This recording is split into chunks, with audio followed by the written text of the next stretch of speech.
Everyone, welcome back to the deep dive. It's great to be back. Yeah, always a pleasure to have you here.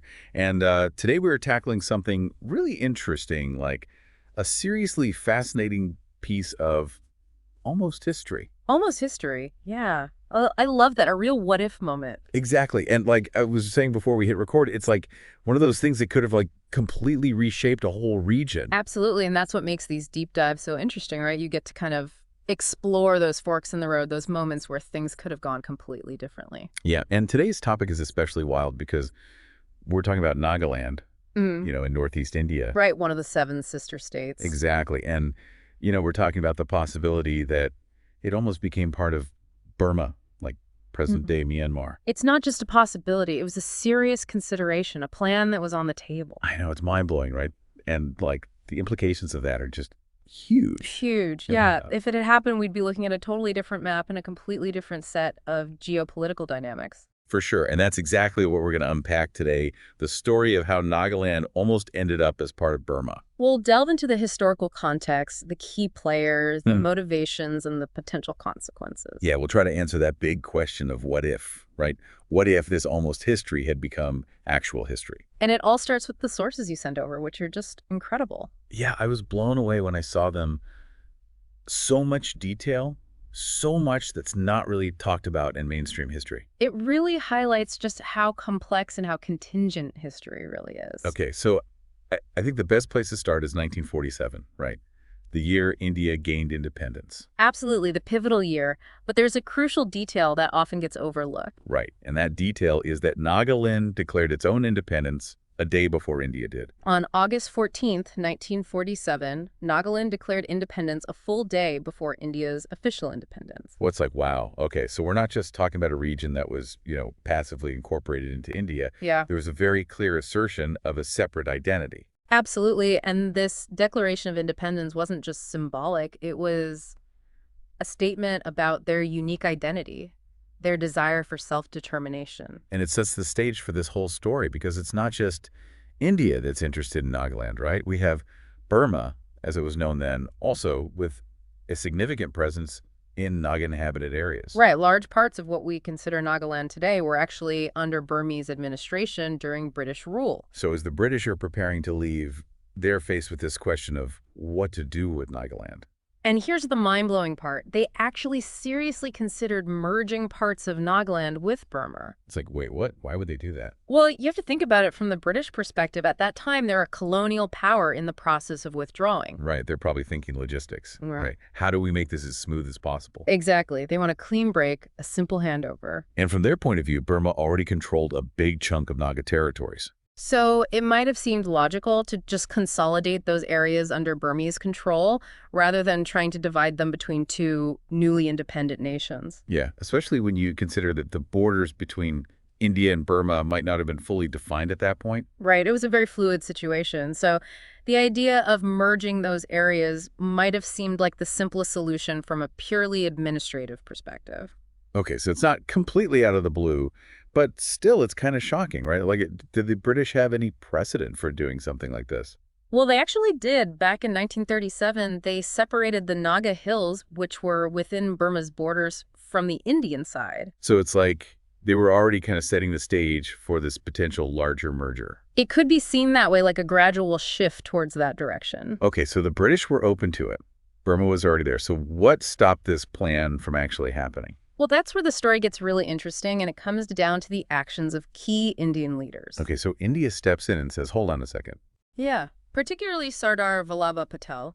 He was a crucial figure in India's independence movement, and he played a decisive role in this situation. He was like the Iron Man of India, right? Yeah, he had this reputation for being a tough negotiator, a strong leader, and he recognized the strategic importance of Nagaland. Like, what did he see in Nagaland that was so important? Well, for starters, it's geographically crucial, right? It's often described as the gateway to the entire Northeast. Right. It borders Burma. It controls vital mountain passes. Exactly. So Patel understood that losing control of Nagaland would have huge implications for India's security and its territorial integrity. It would basically cut off the entire Northeast from the rest of India. And that was unacceptable to Patel and the Indian government. So they decided to take action. Yes, they asserted their sovereignty over Nagaland through military control. And this happened before any formal agreement could be finalized between the British and Burma. Right. India basically said, nope, this is ours, and we're taking control. Wow, so it was a really decisive move.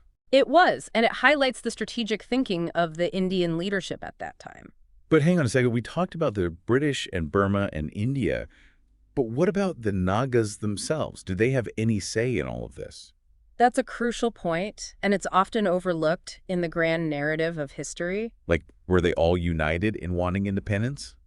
Or were there different opinions within the Naga community? Well, remember, they had just declared independence, but that doesn't mean there was complete unity on what that independence meant. Right, like what kind of future did they envision for themselves? Some factions were absolutely committed to complete independence, a fully sovereign Nagaland. Makes sense, they had just declared it. But there were likely others who might have been more open to some kind of arrangement with India. Maybe they were concerned about the viability of a small independent nation surrounded by larger powers. Exactly. Or they might have had concerns about potential governance from Rangoon. So even within the Naga community, there were different visions for the future. And that internal complexity makes the situation even more fascinating.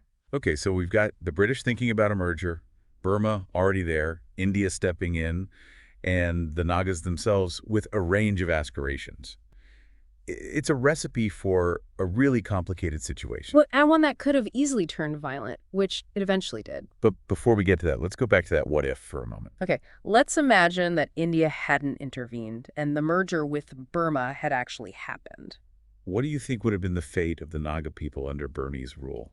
It's a tough question, but we can look at Burma's history for some potential clues. Right. Burma has a long history of conflict with its ethnic minorities.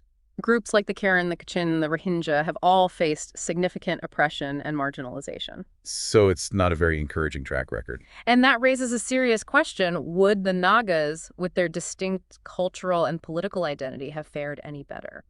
It's hard to imagine they would have been welcomed with open arms. There's a real risk that they would have faced similar assimilationist pressures, attempts to suppress their unique culture. And that would have been a tragedy, right? The loss of such a rich and vibrant culture. Absolutely. And it's not just about tangible things like language and customs.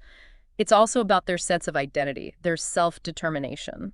Okay, so the picture for the Nagas under Burmese rule might not be very bright, but what about the broader regional implications? Let's consider that for a moment. If Nagaland had become part of Burma, it's possible that the Naga insurgency within India wouldn't have happened. So maybe a more peaceful northeast for India? Potentially, but on the flip side, incorporating Nagaland could have further destabilized Burma. You're saying it would have just shifted the conflict? It's possible, right? Burma was already dealing with ethnic tensions. Adding another group with its own aspirations for self-determination could have made things even worse. So peace in one place might have come at the cost of more conflict somewhere else. It's a complex equation, and it's impossible to say for sure what would have happened. So we're left with this tantalizing what if, a moment where history could have gone in a completely different direction. And it makes you wonder why this story isn't more widely known. Like, why is it that this near merger is kind of buried in history? Well, one theory is that the Indian government might have preferred to downplay it. Like, maybe they didn't want to draw attention to the fact that Nagaland almost went somewhere else. It could be seen as potentially undermining their claim to the region. So it's like a strategic silence. And then there's the British side of things. They were in a hurry to leave. Right. They probably didn't want to stir up any trouble. So it's possible that they didn't fully disclose their plans regarding Nagaland, maybe to avoid a backlash from the Naga people. Yeah, it's like they just kind of left it as a loose end for India and Burma to figure out. And then there's a more contemporary idea that some people have put forward, Which is the idea that external actors might be trying to manipulate Naga identity and history for their own purposes. Oh, like using this buried history as a tool. Exactly. If the story is obscured or twisted, it can be used to support certain narratives or agendas. So it's important to be aware of that potential manipulation. Absolutely. We have to be critical of the information we encounter and try to understand the motivations behind it. Okay, so to kind of bring it all together, it seems clear that Nagaland was really close to becoming part of Burma. The evidence points to that being a very real possibility. And India's actions essentially changed the course of history. They stepped in, asserted their control, and prevented that merger from happening. But it's also crucial to remember that this all happened without the formal consent of the Naga people. Right, and that lack of consent has had lasting consequences. It's a key factor in understanding the conflict and the ongoing struggle for self-determination in Nagaland. And it brings us back to the present day, right? To the calls for greater Nagalim and the unresolved question of Naga sovereignty. It's like this almost history is still shaping the present. Absolutely. It provides crucial context for understanding the complexities of the situation today. And I think it leaves us with a lot to think about. Right, especially for our listeners out there. So here's a final question for you all to ponder. Imagine that alternate timeline where Nagaland either became part of Burma or achieved complete independence. How do you think things would be different today? Would the Naga people be better off, worse off, or simply on a different path? It's a big question, Yeah. but it's one worth considering. And we encourage you to keep exploring this history, to delve deeper into the different perspectives, and to keep asking those tough questions. Because ultimately, understanding the past is crucial for navigating the present and the future. Exactly, and that's what makes these deep dives so worthwhile. All right, everyone. Thanks for joining us on this deep dive into the almost history of Nagaland. It's been a fascinating conversation. As always, and we'll see you next time. Until then, keep exploring. Stay curious.